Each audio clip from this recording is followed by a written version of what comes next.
असलेल्या माझ्या तमाम कट्टर निष्ठावंत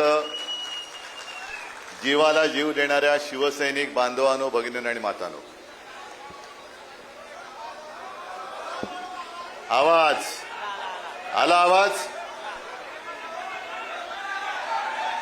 येतोय का? आवाज जरा चॅनलवाल्यांना कृपा करून कॅमेरा ऑन ठेवून खाली बसला.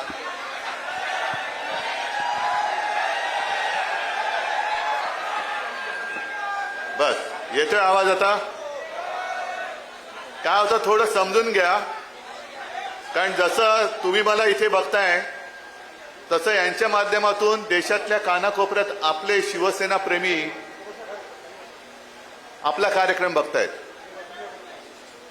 आता येण्यापूर्वी इथल्या पत्रकारांबरोबर भेटलो आणि त्यांनी मला विचारलं की कालपासून तुम्ही सभा घेताय, कसा प्रतिसाद आहे? म्हटलं मुळामध्ये ह्या सभा नाहीच आहेत, ह्या माझ्या शिवसैनिकांच्या कौटुंबिक भेटी आहेत, त्या सभेसारख्या होत आहेत. आणि इथे सगळे बघा कसं गच्च भरलंय, बाजूचा हॉल गच्च भरलाय, बाहेर रस्त्यावरती गर्दी आहे. इथे कुठेही काही नेण्या आणण्याची सोय, येता जाताना पर डे कोणाला पैसे दिलेत काय? हे सगळे शिवसेना प्रमुखांनी मला दिलेले जीवाभावाचे माझे सोबती आहेत.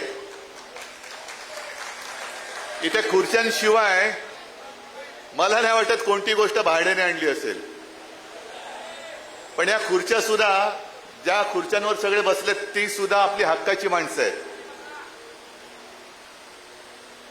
कोणाला कसा मात चढला असेल, तो एका शब्दात कसा उतरवायचा आहे ते संजय राऊत यांनी दाखवलं. किती मारशील माजून एक शब्द पुरेसा आहे, तुझं सगळं कोलमडून पडतं. आज बऱ्याच दिवसानंतर परभणीत आलोय. पहिल्या प्रथम मी परभणीकरांना धन्यवाद देतोय की तुम्ही आपल्या हक्काचा शिवसेनेचा महापौर निवडून दिलात, त्याच्याबद्दल खास धन्यवाद देतोय. जनतेची सेवा करणारा एक कार्यकर्ता तुम्ही निवडून दिलात. आता त्याच्याही वरनं माझ्यावरती टीका झाली. याने म्हणे बाळासाहेबांचे विचार सोडले. का सोडले? की म्हणे महापौर मुसलमान आहे. असेल, पण तो आमचा आहे. त्याला शिवसेनेची उमेदवारी घेऊन शिवसैनिक म्हणून तो लढलेला आहे. बरं, ज्यांनी माझ्यावर टीका केली की यांनी म्हणे मुस्लिम महापौर दिला, बाळासाहेबांचे विचार सोडले, मग त्या गदड्यांना विचारायचं, तुम्ही कालच्या विधान परिषदेमध्ये जो आमच्या नावंदरच्या विरोधात उभा करून निवडून आणला, तो कोण आहे? मग ठीक आहे, आपण तराजू काढू. त्यांनी निवडून दिलेला आमदार, त्याची पार्श्वभूमी काढा, त्याच्यावरती तो कुठे काय केस खटले बिटले होते, तुरुंगात होता का, ते काढा. आणि एका त्या महाराजांच्या कीर्तनासाठी स्वतःची शेती पीक काढून ती जमीन उपलब्ध करून देणार आमचा महापौर बघा.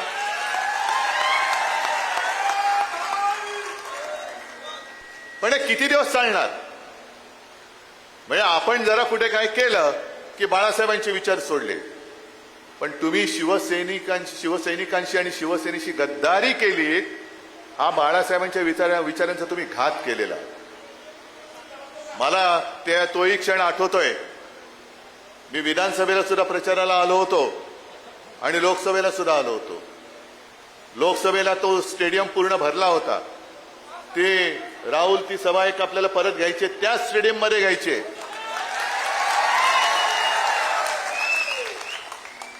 आणि पाऊस आला होता ना, पण त्या पावसात सुद्धा ना तुम्ही आलात ना मी आलो. आणि मला काय अभिमान वाटत होता की दोन्ही जणांना, एका बाजूला राहुल होता, दुसऱ्या बाजूला कोण?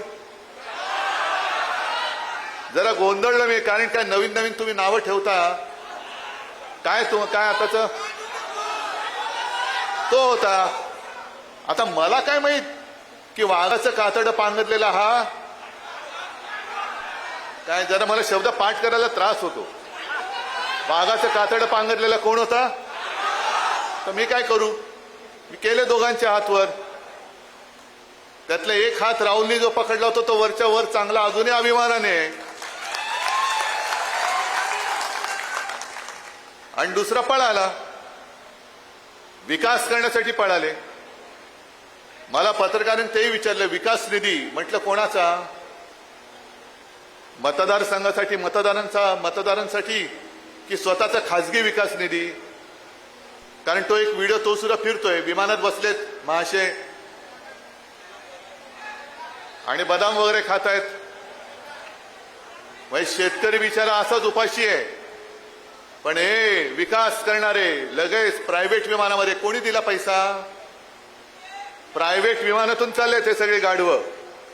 आपल्या इथला गाढव, बाजूचा आहे विदर्भातला एखादा, सगळे. आणि एवढ्या बेशरमपणाने तो व्हिडिओ टाकले की त्याच्यामध्ये तो एक दलाल पण दिसतोय, ज्यांनी खरेदी विक्री करतात ना, दलाल जे नाक्यावरती उभे राहतात, तसं तो दलाल पण दिसतोय त्याच्यामध्ये. पण हे बेधडक, म्हणजे कोणाची जनाची नाही, मनाची नाही, कोणाची पर्वा नाही, लाज लज्जा शरम सगळं गुंडाळून ठेवलंय आणि खासगी विमानातून दिले. कुठून आणला हात पैसा? म्हणजे माझ्यावरती जे टीका करतात की आत्मपरीक्षण केलं पाहिजे उद्धव ठाकरेंनी, पक्ष का फुटतोय? खरंच आत्मपरीक्षण केलं पाहिजे, पण एकट्या उद्धव ठाकरेंनी नाही, आत्मपरीक्षण सगळ्यांनी केलं पाहिजे. ममता बॅनर्जी पासून सगळ्यांनी केलं पाहिजे. आणि त्याही पेक्षा टीकाकारांनी केलं पाहिजे की आमच्या पक्षफुटीचा जो पक्षफुटीची केस 4-4 वर्ष सुप्रीम कोर्टामध्ये अजून प्रलंबित आहे, का आत्मपरीक्षण केलं जात नाही? का ती केस प्रलंबित आहे? आता सुद्धा हे 6 गद्दार झाले, अरविंद सावंत, संजय राऊत आणि अनिल देसाईंनी जाऊन, आणि एक आपले राजाभाऊ वाजे, अभिमान आहे मला त्यांचा, लोकसभा अध्यक्षांनी जाऊन पत्र दिलं होतं की जर तुमच्याकडे कोणी असं आलं तर कोणताही निर्णय घेण्याच्या अगोदर आमचंही म्हणणं ऐकून घ्या. आणि त्याच्याप्रमाणे त्यांनी गेल्या 24 तारखेला, म्हणजे अरविंद सावंत हे आपल्या लोकसभेच्या संसदीय कामकाज समितीच्या दौऱ्यानिमित्त अध्यक्षांच्याच सहीने जे पत्र येतं त्या पत्रानुसार कारगिलच्या दौऱ्यावरती होते. कारगिलचा म्हणजे देशासाठी हा महत्वाचा विषय. कारगिलच्या दौऱ्यावर तुम्हीच पाठवलं होतं, येणार होते 25 तारखेला, पण लोकसभा अध्यक्षांचं फरमान आलं तुम्ही 24 तारखेला या. मी अरविंदना म्हटलं की तुम्ही त्यांना सांगा की आपल्याच आदेशानुसार मी कारगिल येथे आलोय, तो दौरा देशासाठी महत्वाचा आहे, अर्धवट सोडून येऊ का? त्यांनी म्हटलं या. कारगिल गेलं खड्ड्यात, कारगिलचा दौरा बिवरा काय नाही, तुमचा पक्ष फुटण्याची घाई झाली माझ्या मालकांना, त्याच्यासाठी तुम्ही पहिले या. आणि मग त्यांना आपली बाजू आपण सांगितली, मांडली. जी बाजू मी शिवसेना वर्धापन दिनाच्या निमित्ताने ती उल्हास बापट म्हणाले, ती मी क्लिप ऐकवली होती, तुम्ही ऐकली असाल ती क्लिप. त्याच्यात स्पष्ट आहे, ते काय शेड्यूल 10 ना, त्याच्यामध्ये असं म्हटलेलं आहे की 2/3 लोकांनी, म्हणजे हा माझा पक्ष आहे, हा पक्ष इथून निवडून देतो, तेव्हा ते जाऊन तिकडे बसतात. तिकडे जाऊन बसणारे म्हणजे पक्ष नाहीत, ते आमचे प्रतिनिधी आहेत, लोकप्रतिनिधी आहेत. लोकप्रतिनिधी म्हणजे पक्ष नव्हे, जनता मतदार म्हणजे पक्ष आहे. आणि 2/3 जे सभासद असतात तिकडे लोकप्रतिनिधी असतात, ते जर का इकडून तिकडे गेले आणि दुसऱ्या पक्षात विलीन झाले तर त्याला कायदेशीर मान्यता मिळू शकते का? तर उल्हास बापटांनी म्हटले नाही.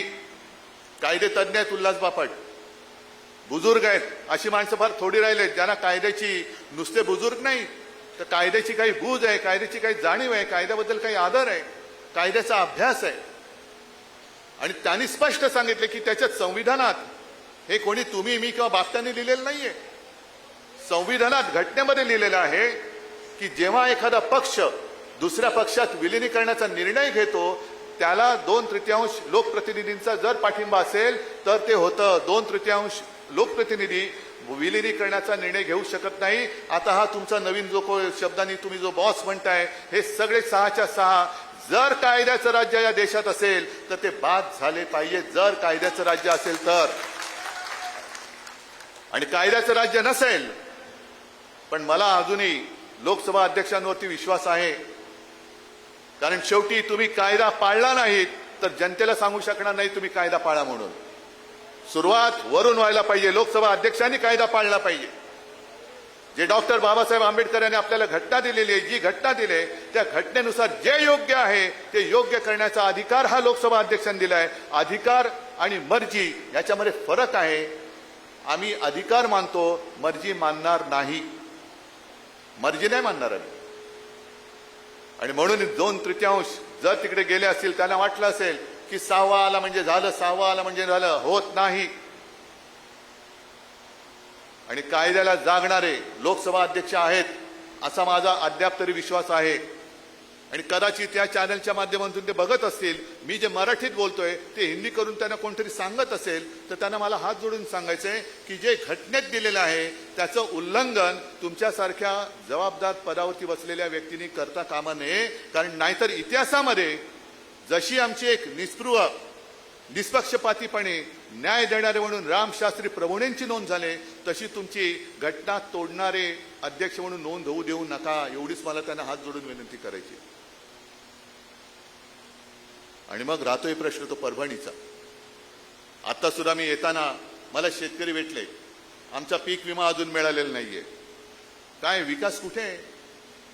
ज्या वेळेला इकडे गेल्या वर्षी अजून 1 वर्षही नसेल झालं, आपत्ती आली होती, प्रचंड पाऊस कोसळला होता, शेतकऱ्यांचं पीक तर वाहून गेलंच, घरदारं वाहून गेली, मुलांची वह्या पुस्तकं वाहून गेली आणि शेत जमीनच्या जमिनी खरवडून गेल्या होत्या अक्षरशः. म्हणजे ते सगळे खालचे दगडगोटे हे वरती आले होते. आता जसे दगडगोटे गद्दार वरती आलेत तसे ते जमिनीतले दगडगोटे वरती गेले होते आणि जमीनचा कस संपूर्ण मारून टाकला होता. जे म्हणतात उद्धव ठाकरे फिरले नाही, उद्धव ठाकरे फिरले नाही, मग तेव्हा कोण फिरलं होतं? मी आलो होतो ना तुमच्या इकडे. पण त्या दौऱ्यामध्ये माझ्यासोबत राहुल होता. हा कुठे होता? गद्दार. मोर्चाला नुसता तोंड दाखवायला आला होता.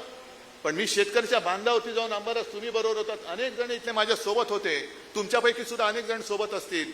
आपण शेतकऱ्याला जाऊन भेटलो होतो, बांधावर जाऊन भेटलो होतो, त्यांच्याबरोबर बोललो होतो आणि मग तिथून आपण मागणी केली होती की शेतकऱ्याला संपूर्ण कर्ज मुक्त करा. त्या कुठल्याही दौऱ्यामध्ये हा गद्दार नव्हता. उद्धव ठाकरेंनी आमच्याकडे लक्ष द्यायला पाहिजे होतं. मला पत्रकारांनी विचारलं, म्हटलं बरोबर आहे, जर लक्ष दिलं असतं तर तुमच्या भानगडी आम्हाला कधीच कळल्या असत्या. लक्ष नाही दिले, माझी चूक झाली. लक्ष द्यायला पाहिजेच होतं, पण यापुढे तुम्ही लक्ष द्यायचंय. हा जो तुम्ही माझ्याकडे चाबूक दिलेला आहे, आसूड, महात्मा ज्योतिराव फुलेने जो म्हटलंय शेतकऱ्याचा आसूड, तसा हा आसूड आहे. आणि हा चाबूक तुम्ही मला दिलात, पण मी तुमच्याकडे परत दिलाय. कारण हे चालवण्याचं काम तुम्ही करायचंय. हे चालवण्याचं काम तुम्ही करायचंय. म्हणजे तुम्ही आतापर्यंत ज्याला प्रेम दिलं त्या प्रेमामुळे माजले. आणि काही जणांची लायकी नसते. प्रेम ज्यांना परवडत नाही ना ते गद्दारी करतात. आणि जर का विकास निधीसाठी पक्षांतर केलं असेल तर मी काल सुद्धा म्हटलं, झालं आज यावर्षी RSSला 100 वर्ष झाली. 100 वर्ष.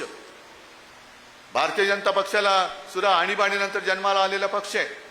त्याच्या आधी जनसंघ होता. आज आमचे 3 खासदार आणि राज्यसभेत 1 खासदार आहे. हे आपले 3-4 जण पुरेसे आहेत. पण 3 खासदार राहिले, शिवसेना संपली. त्या सगळ्या बेकल्याने आम्ही सांगू इच्छितो की जोपर्यंत शिवसेना प्रमुखांनी हिंदुत्वाचा विषय हाती घेतला नव्हता तोपर्यंत भारतीय जनता पक्षाची आज जगातला सगळ्यात मोठा पक्ष होता, त्याच्याहून आता कॉंग्रेस जनता पार्टी मोठी झालेली आहे. आणि त्यावेळेला फक्त भारतीय जनता पक्षाचे 2 खासदार होते. 2. अडवाणी उभे नव्हते राहिलेले आणि स्वतः अटल बिहारी वाजपेयी निवडणूक हारले होते. म्हणजे तेव्हा खरंच भाजपला मूठमाती देऊन मोकळं झालं असतं तर बरं झालं असतं. पण आपण भोळी माणसं. हिंदुत्व हिंदुत्व हिंदुत्व, आमचं हिंदुत्व वेगळं हिंदुत्व आहे. आमचं हिंदुत्व हे राष्ट्रीयत्व आहे. पण जो या देशाला आपला मानतो तो मुसलमान असला तरी आमचा आहे, हे आमचं हिंदुत्व आहे. आणि मी नेहमी जे सांगतो की आमचं हिंदुत्व कसं आहे, आम्ही जय शिवराय पहिलं बोलतो कारण छत्रपती शिवाजी महाराज हा आमचा देव आहे.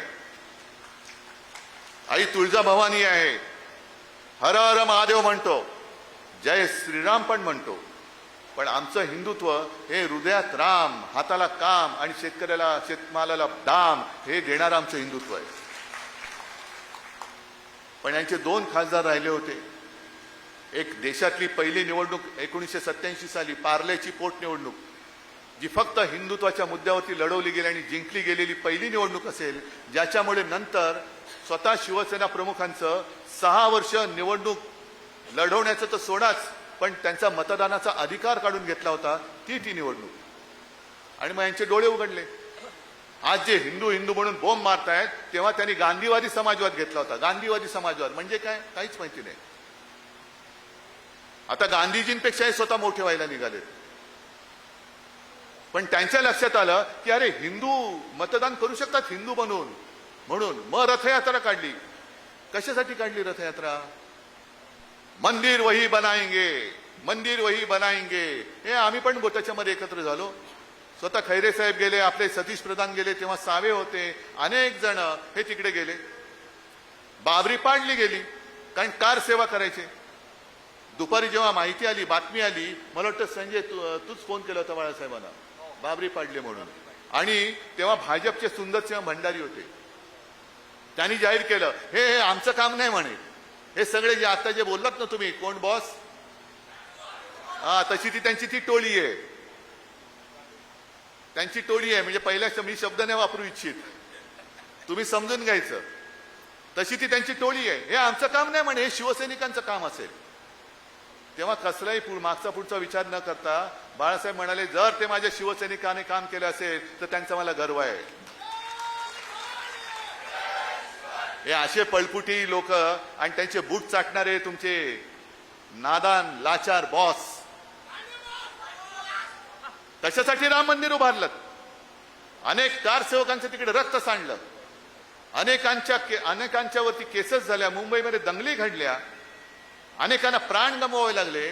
पण तेव्हा सुद्धा शिवसेना होती, शिवसैनिक होते, बाळासाहेब होते, म्हणून मुंबई सुरक्षित राहिली. शिवसेना भवन उडवण्याचा प्रयत्न झाला, आमच्या भोवती कडेकोट बंदोबस्त लागला. श्रीकृष्ण अहवाल, श्रीकृष्ण समिती नेमली गेली, त्याच्यामध्ये अनेकांना गुन्हेगार आरोपी ठरवलं गेलं. आपलं सरकार आल्यानंतर आपल्या सरकारने म्हणजे मुख्यमंत्री मनोहर जोशींनी तो अहवाल केऱ्याच्या टोपलीत टाकला होता. अटलजींचा फोन आला, नाहीये, ठीक नाहीये, कचऱ्याच्या टोपलीत परत बाहेर काढा. परत बाहेर काढला, कारण त्यांना माहिती होतं की त्याच्यामध्ये एक सुद्धा भाजपचा कार्यकर्ता नव्हता. सगळे जे होते, ज्यांनी हिंदूंचं रक्षण केलं ते सगळे शिवसैनिक होते. सगळ्या केसेस होत्या ते शिवसैनिकांवरती होत्या. भाजपचा एक सुद्धा कार्यकर्ता त्याच्यात नव्हता. मग हे सगळं केलं ना, शिलापूजन केलं, मग निधी गोळा केला गेला होता, शिवसेनेने मदत केली, चांदीच्या विटा दिल्या गेल्या. आणि आता कळतंय मंदिर वही बनाएंगे कशासाठी? तुम्हाला मंदिर नव्हतं बांधायचं, तुम्हाला रामाच्या नावाने दुकान उघडायचं होतं लुटालूट करण्याचं. की हिंदू हा बिचारा असाच भोळा आहे, त्याला जय श्रीराम म्हटलं की तो काय सगळं विसरून जातो. लुटा लुटा लुटा. ही गद्दारी फक्त आपल्याशी गद्दारी झालेली नाहीये, ही गद्दारी हिंदुत्वाशी झालेली आहे. देशातल्या नव्हे तर जगातल्या तमाम हिंदूंची केलेली ही गद्दारी आहे. आणि जशी आता कॉक्रोच जनता पार्टी निर्माण झाले, तशी नवीन बीजेपी जन्माला आले का? नवीन बीजेपी कोणती? कारण तेव्हा राम जन्मभूमीवरचं जे मंदिर होतं ते बाबरांनी पाडलं होतं. आता आपण राम मंदिर उभारलं, आता ते राम मंदिर लुटणारी नवीन बीजेपी आले, बाबर जनता पार्टी. ही बाबरांची अवलाद आहे. त्या बाबराने ते मंदिर पाडलेलं, हे बाबराची अवलाद हे राम मंदिर लुटताय. मग तुमच्यात आणि त्या बाबरात फरक तो काय? मग बाबर जनता पार्टीचे तुम्ही सगळे आहात का? आणि मग हे सगळे जण तिकडे गेलेत, हे त्यांना पाठिंबा द्यायला गेलेत.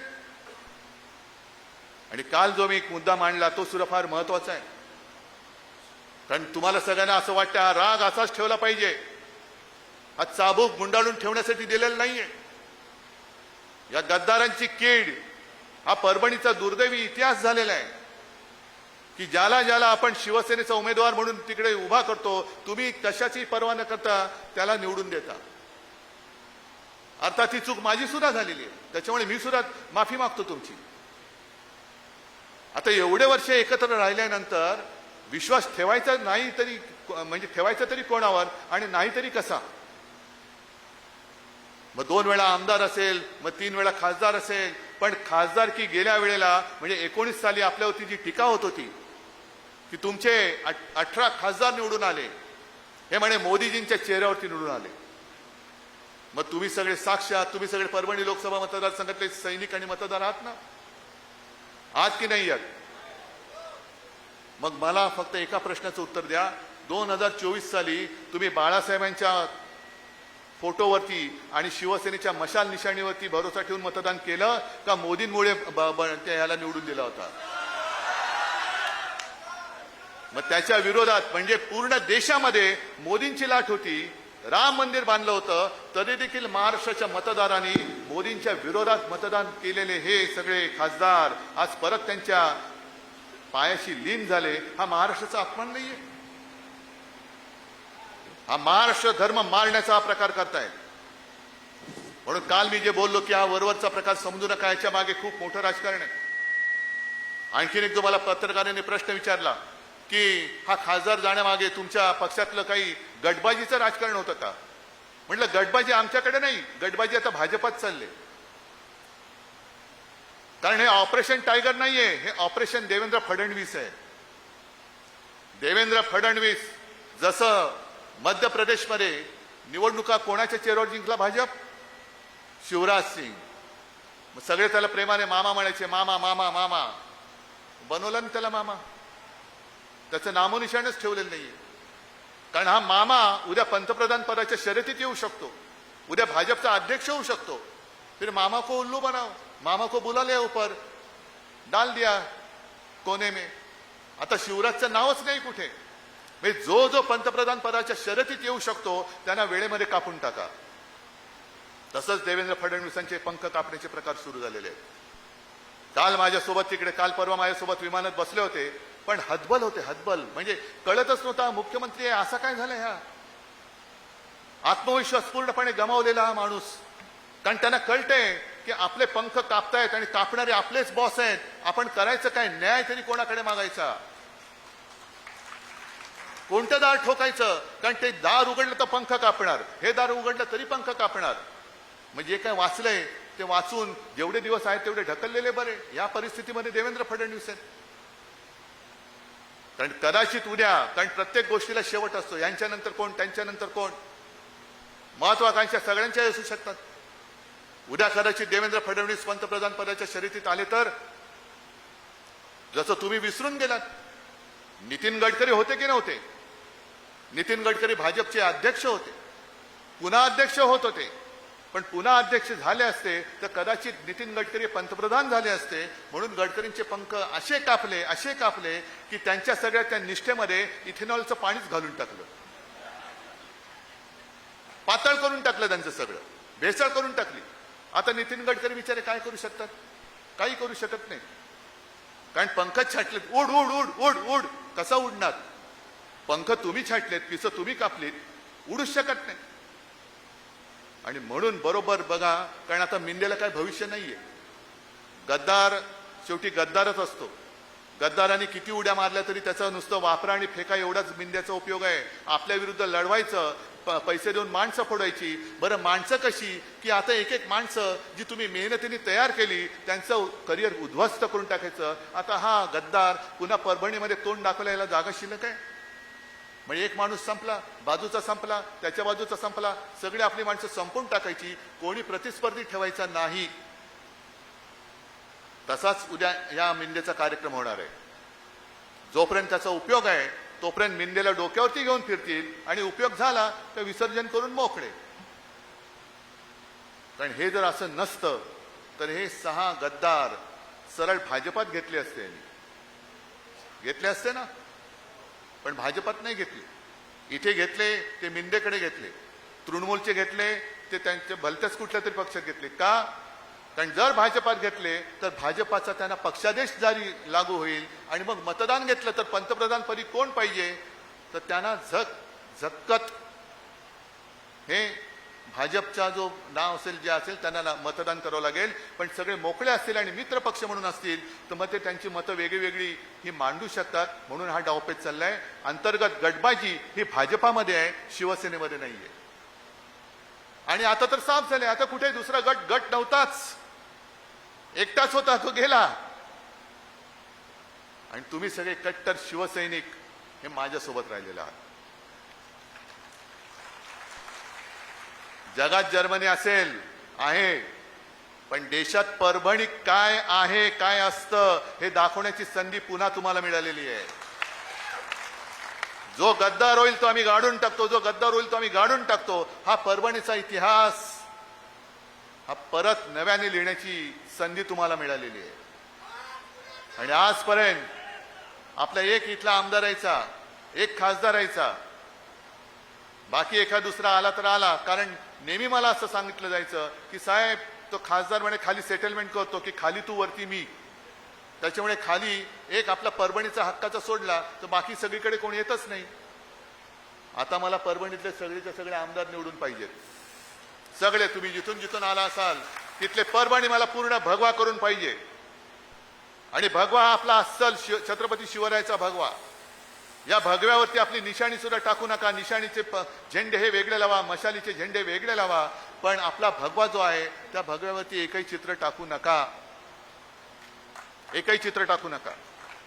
कारण हा सुद्धा त्यांचा एक डाव आहे की भगव्यामध्ये गोंधळ उडवून द्यायचा. तुझा भगवा वेगळा, याचा भगवा वेगळा. नाही, भगवा हा एकच, हिंदुत्वाचा भगवा, शिवरायाचा भगवा, शिवसेनेचा भगवा हा फक्त आणि फक्त भगवा आहे. त्याच्यावरती दुसरं कोणतेही चित्र असता कामा नये, हे ठेवायचंच नाही. मशाल निशाणी जशी धनुष्यबाण होती, आज मशाल आहे. आणि भगवा हा भगवा स्वतःच एक मशालीसारखा, जर लांबून पाहिला उन्हामध्ये फडकणारा भगवा तो ती तळपणाऱ्या मशालीसारखा दिसतो. तो मशाल, तो भगवा, तेवढी ओळखच खाली आपली पुरेशी आहे. आणि या मशाली आता फक्त झेंड्यापुरत्या किंवा निशाणीपुरत्या असता कामा नयेत. या गद्दारी विरुद्ध पेटलेल्या मशाली मला तुमच्या हृदयामध्ये धगधगत्या दिसल्या पाहिजेत. आणि या निष्ठेच्या मशालीनी ही गद्दारी जाळून खाक करण्याची ताकद ही तुमच्यामध्ये आहे आणि ती तुम्ही बजावल्याशिवाय राहणार नाही, हा विश्वास बाळगतो आणि आपली रजा घेतो. जय हिंद, जय महाराष्ट्र.